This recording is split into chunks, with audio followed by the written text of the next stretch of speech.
This is the future. Hello everyone and welcome back to another Warframe video. There are two new Incarnon weapons in the game right now, namely Onos and Ruvox. One is a secondary and the other one is a melee weapon. Both of them feel like you have turned into a Void Angel, and I'm here to talk about some of the awesome synergies that you can use for these new Incarnon weapons. Also, I will talk about how you can get these weapons easily and how to unlock the challenges of each perk without breaking any sweat. There's a lot of amazing stuff I want to share here, but before anything else, I would like to thank first the sponsor of this video, Raid Shadow Legends. Now I know you are thinking that most mobile games don't have enough content to keep you playing, it will just waste your time and it's always pay to win. Honestly, I had doubts also in the past, but since the game was free, I decided to try it and I got immediately hooked on it. Raid Shadow Legends is a game I am familiar with, wherein you try to collect powerful heroes to defeat powerful bosses. These bosses will give you powerful loot and items to summon powerful heroes so you can further dive into the endgame levels of the game. Right now the game has over 800 heroes to try. It has content for PvE and PvP enjoyers, and as well as for those who like clan versus clan confrontation. There are also tons of artifacts and clan bosses, so there's always something to collect and enjoy in the game. Admittedly, the grind is indeed real in this game, but what I like about Raid Shadow Legends is it has an auto battle mode and speed up features which saves you a ton of time. Not to mention that it's also cross-platform, so you can play it practically anywhere. The best part is that you can run it in the background while doing something else, or even just chilling on your couch watching your favorite TV show or movie. And finally, the rumors of this game being play to win are false. Content is not locked in paywalls, and you can get everything from just playing the game without spending any real money. The journey may be long, but every battle, encounter, win, and hero you collect will be rewarding, and you will mostly enjoy the journey until you get to your destination, which is tackling more powerful bosses in the game and upgrading your favorite heroes so you can either dive into endgame content or compete against top players that are also trying to make their heroes the most powerful characters in the realm. In addition, it seems like the game is not slowing down, and every time you think that you have reached the endgame, the developers will add more challenges through a new update. What's more exciting is that the game always has events, and in fact this March, Raid Shadow Legends celebrated its 5th anniversary with the Festival of Creation that hosted a month-long party of events, tournaments, summon boosts, gifts, and so much more. The good news is,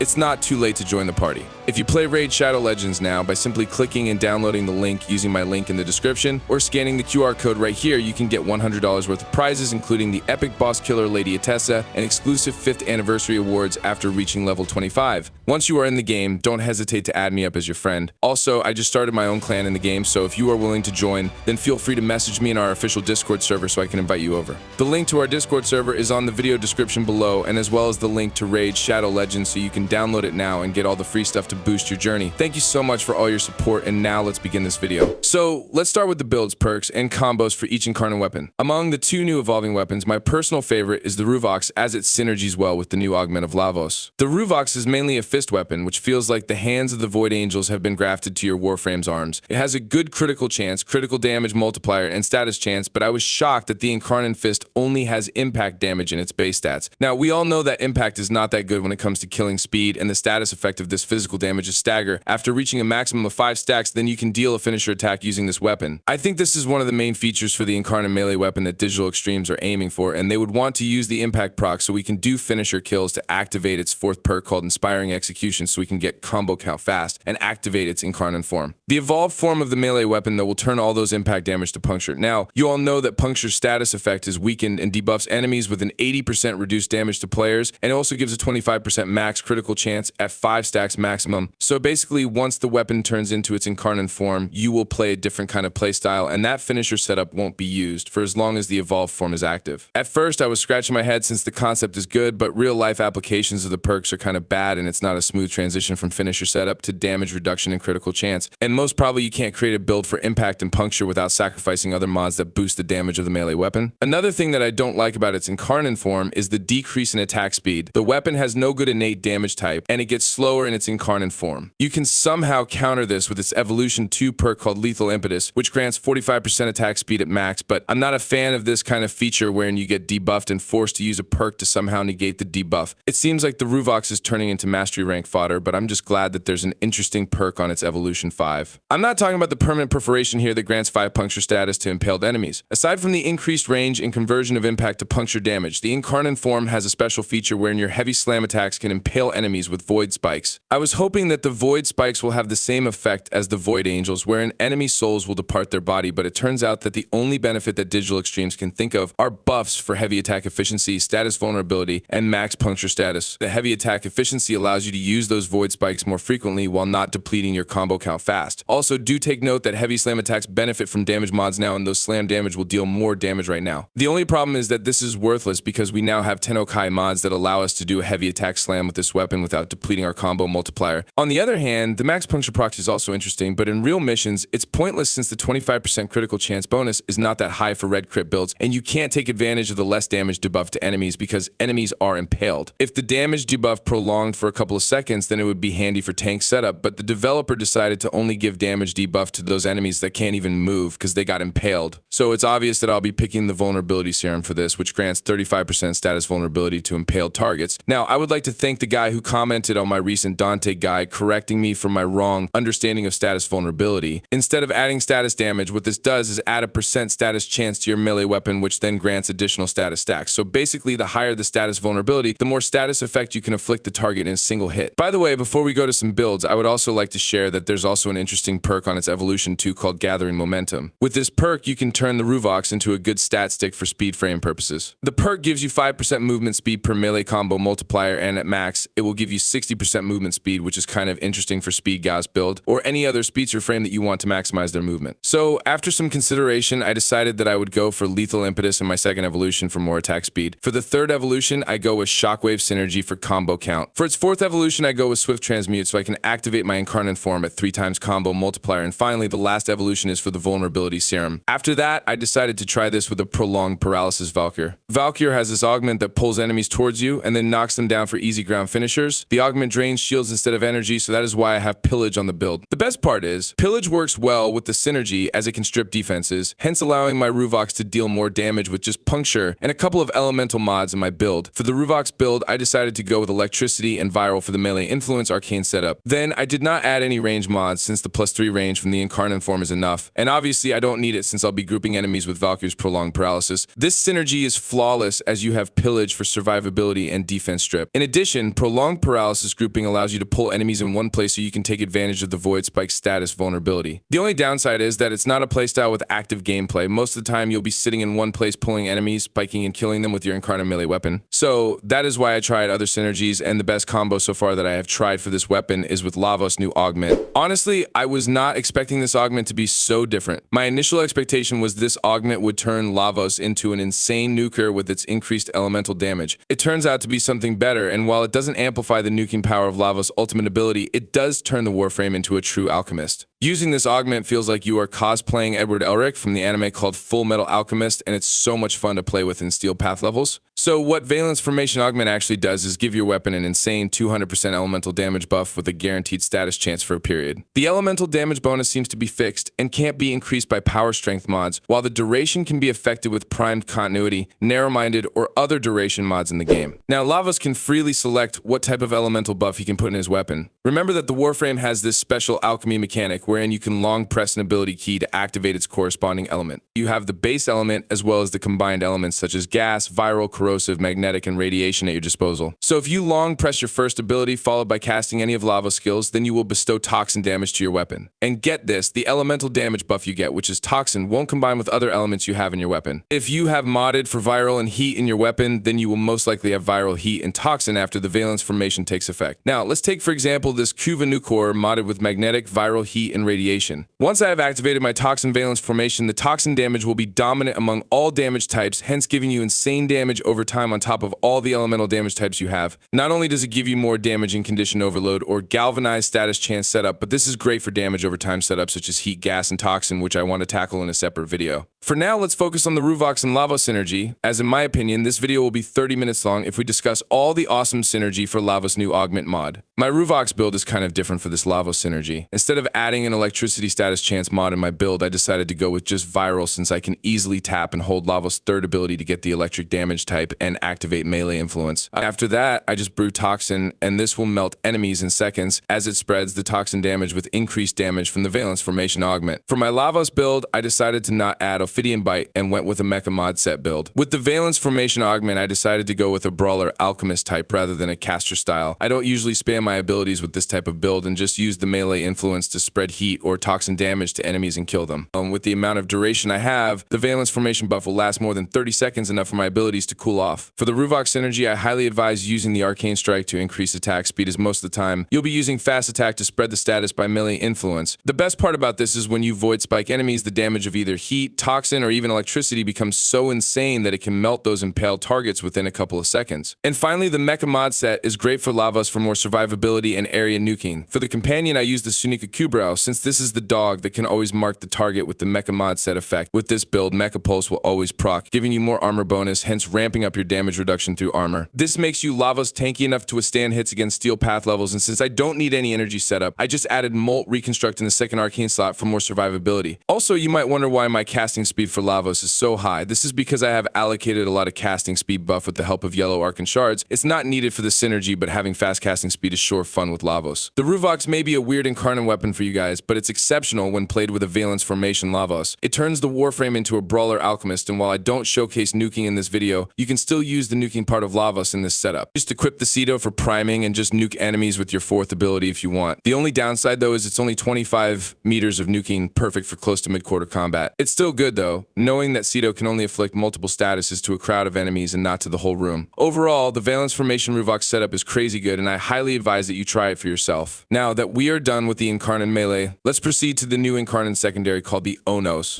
The Onos is an Entradi wrist-mounted cannon turned into an Incarnon weapon by Albrecht Entradi. Its normal shots fire automatic projectile rounds that have a decent critical chance, critical damage, and status chance. In fact, with several setup, you can make this a one-shot killing machine. Take, for example, if you pair this with Ivara and her Prowl ability. The Onos has this perk on its final evolution called Sequential Skullbuster that increases your headshot damage by 120% at max stack. Now, if I pair this with my Zada's Whisper Ivara that has 2.19 times headshot damage multiplier in her Prowl, I can turn the weapon into a one-shot machine against steel path level enemies. The good thing about this setup is that Zada's Whisper allows for easy headshot kills, and it does help in the overall DPS because of the second damage instant it gives. Not to mention that it also adds void damage to the weapon. Also, pairing this weapon with the secondary deadhead that grants 30% more headshot damage multiplier makes it even better. Also, since galvanized shot works with the primary fire of this gun, then Zada's Whisper damage instant will be better, giving the combo even better damage total. By the way, you should have the suppress mod in the Exilus slot so you won't break the invisibility of Prowl while using this pistol. Also, for this synergy, I included the Fire Wrath on its second evolution for more fired rate, the rapid reinforcement for reload speed on its third evolution. On its fourth evolution, I really don't have any choice here but to just pick Lethal Lance. It's not needed for this headshot build, but I don't also have usage for Incarnon efficiency and elemental excess. Since I will use the primary fire always, I will have no use for increasing Incarnon charges stacking, and because I need some critical chance on the build to boost my headshot damage further, I surely don't need a buff that decreases my critical chance. The only problem with this synergy is that Sequential Skullbuster needs you to be super damn accurate in your headshots if you want to keep the buff. Take note that the description says that it's a consecutive headshot, and this means that you have to put on a headshot clinic all the time to maintain the 4 times headshot multiplier. Otherwise, the buff will reset as it has no timer and doesn't linger, such as the buffs we have from galvanized status chance mods. If you do love this non-meta playstyle, then you will surely love that one-shot, one-kill setup that this Ivara and the new Incarnon pistol has to offer.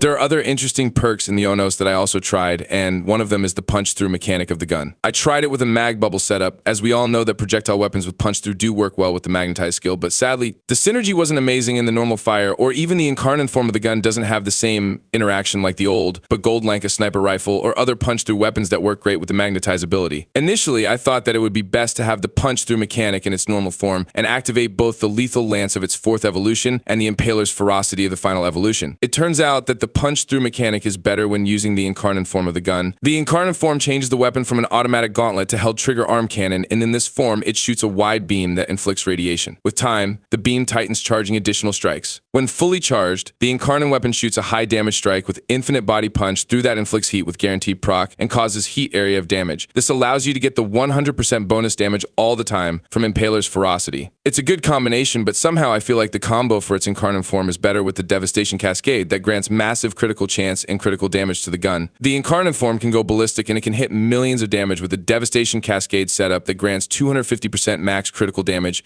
and a critical chance to its Incarnon charge and nuke attack. It goes crazy with Galvanized Crosshair paired with Arcane Avenger, and you can inflict red crit nuke to targets at the final outburst shot of the weapon. And mind you, Galvanized Crosshair does activate frequently with this gun, as somehow the Incarnon form can easily hit the head of targets, allowing you to get the max 5 stacks of the Galvanized Critical mod easily. Simply aim at the head while charging and you will always have the full stack of Galvanized Crosshair for this weapon. Also, the Incarnon form deals with innate heat damage, making it great when paired with either Corrosive or Viral in your mod setup. For the Incarnon form setup, I usually go with Rapid Wrath for fire rate on its second evolution, then Rapid Reinforcement on its third for the reload speed. This doesn't affect the Incarnon form, but how fast you can reload its normal form affects how fast you can activate its Incarnon form. Also, if you are going for the Incarnon form mode, then I highly advise that you pick the Incarnon efficiency on its 4th evolution. The evolved form consumes a lot of Incarnon charges that you only get to use the charge mechanic for a couple of rounds before switching back to the normal form. Having the buff to increase the Incarnon charge gain per headshot will drastically improve your efficiency using the build. And finally, Devastation Cascade is the last evolution perk, as it gives an insane critical boost to your weapon that you can get red crit numbers with Galvanized Crosshair and guaranteed red crit when also paired with Arcane Avenger. But here comes the problem though, the nuke setup for this gun is situational and you can't use it in every mission that you want to delve into the game. As you can see in the clips I have shown you, I am grouping enemies most of the time so that the nuke setup will be effective. Eventually, this kind of setup is only applicable if you're doing survival runs or other endless missions in the game, but if you are doing something like Exterminate or Capture, then you can't trust the Onos to be a gun that can kill fast so you can finish the mission as soon as possible. In most cases, you will have tons of fun playing this new Incarnon weapon with a group and nuke setup. Any Warframe that can group enemies will be great for the nuking setup of the Onos. In fact, not just Warframe, but also Companion like the Nautilus that has the Cordon Precept to group enemies will be great for this combo. But be sure that your Sentinel can inflict at least 3 statuses on targets efficiently so you can take advantage of the Manifold Bond mod and lower the cooldown of the Cordon mod precept. In return, this will allow the Sentinel to constantly pull targets within 30 meters. I can add more status in my Onos build, but since this build is already deck out for maximum red crit nuke, I prefer that the Sentinel weapon will do the status priming. Now, it's your own choice to have secondary Deadhead in the build or have the merciless variant of the Arcane. Deadhead does proc constantly, and it can give you the max damage boost fast. Also, Galvanized Crosshair is a preference, as I like seeing red crit numbers in my nuke setup. By the way, Galvanized Shot doesn't work with the nuke form of the gun, hence I ended up just using Deep Freeze on this slot, paired with Pistol Pestilence to get the viral element. Also, if you don't have the faction mod, then just go with Hornet Strike, but be warned of the diminishing return values that it will give while using another damage buffing Arcane. Finally, a fire rate mod is a must for this setup so you can increase the charging time, giving you the full damage of Devastation Cascade perk fast. In fact, I also suggest adding Arcane Velocity to increase the kill speed of the gun. Now, let's talk about how to get these new Incarnon weapons. You can get these new weapons, you must do the new Disruption mission in the Entrati Lab tile set named Armatus. You don't exactly have to do the steel path levels of this mission to farm these new Incarnon weapons. In fact, you can solo farm it with Titania using this build that allows you to go from point A to point B in every conduits and destroy the Necromech Demolish units. The good thing about this Disruption mission is the Necromech doesn't emit that aura that cancels your abilities. These Necromechs in the Entrati tile set are weak against radiation damage, and I did advise you to go in normal star chart since it's faster to kill these special units compared to their steel path counterpart. The only difference between diving into normal and steel path levels is the number of vessel capillaries you gain, as well as the Acolyte spawn that steel path levels have. In addition, you should know that the Armatus Disruption has a different reward pool compared to the other mission in the game. We all know that Disruption mission does not follow the usual rotation in the game, and instead the reward tier is determined by both round progression and round performance, for example, the number of conduits successfully defended. In the Armatus Disruption mission, you will get the new Incarnon parts in rotation B. If we follow the Disruption reward pool, then it's possible to get the parts for these new Incarnon weapons if you have defended 4 conduits in round 1. Then you need to defend at least 3 conduits in round 2. For round 3, you only need to defend 2 conduits, and finally you only need to defend 1 conduit in round 4 and beyond. The good thing about the Armatus Disruption mission is that you don't need to look for the Necromech, as after inputting the key, there will be a marker on the location of the special unit. Another thing that you should know is the challenges to unlock each evolution of the Incarnon weapons. Both Onos and Ruvox have the same challenges, and they might take a while if you don't know how to cheese them. First of all, unlocking the initial evolution requires you to kill 100 enemies with the Incarnon weapon. This would be easily done in an Elite Sanctuary, Onslaught, or any other survival runs in a normal star chart mission. Best that before starting the challenges, you should level up and mod your Incarnon weapons first. For the second challenge, it will require you to kill several Eximus units using the Incarnon form of the weapons. Again, this is easily done in the Elite Sanctuary, Onslaught, or normal survival missions, as Eximus does spawn frequently in these mission types. For the third challenge, you would need to do a heavy attack or consecutive headshots against the Whisper mini-bosses in the Entrati Lab tile set. To easily do this, check out Fibonacci if he has the bounty which has the side objective of killing the Whisper bosses. If not, then just go to either Exterminate or Survival mission of the Entrati Lab tile set in normal star chart. The bounty mission is great since the Whisper bosses are marked in your map, but if it's not in the selection, then you will need to find it in either Exterminate or Survival. The next evolution is a bit frustrating as this will require require you to do the new disruption mission and open 20 conduits. Be warned though, it's not a good choice to do this in public queues and just join a team, as it seems that to complete the challenge, you should be the host of the mission or you solo it to open 20 conduits. This is the most frustrating part of the mission, and I highly advise that you should do this with both Onos and Ruvox equipped. In addition, it's preferable to do it in normal star chart levels for an easy run compared to having a brawl with Necromech in steel path levels. And finally, you are tasked to equip Incarnon weapons in all weapon slots, then do a mission solo to unlock its final evolution. You can equip any primary Incarnon weapons followed by both Onos and Ruvox in secondary and melee slots respectively. Then just go to any capture missions, preferably the void capture missions in normal star chart, and finish the mission quickly. I know that after seeing the setup, some of you have doubts about even maxing out the new Incarnon weapon. Aside from it needs a lot of setup, the gun is slow when evolving, the charges get consumed fast, and it needs specific things to make the Incarnon form good. However, if you just want to have fun and don't mind any meta shit in the game, then the Onos will give you that joy that you are looking from a new item in Warframe. So that's all about it. I hope that you have learned something about the new Incarnon weapons from this video. By the way, don't forget to check out Raid Shadow Legends by simply clicking the link I have provided in either the video description or the pinned comment below. I would greatly appreciate it if you check it out, as this will greatly help the channel. Also, please do subscribe and like the video to help us fight the YouTube algorithm. Thank you so much for all your support. I hope to see you again in my next video. Squad Leader, signing off. This is the future.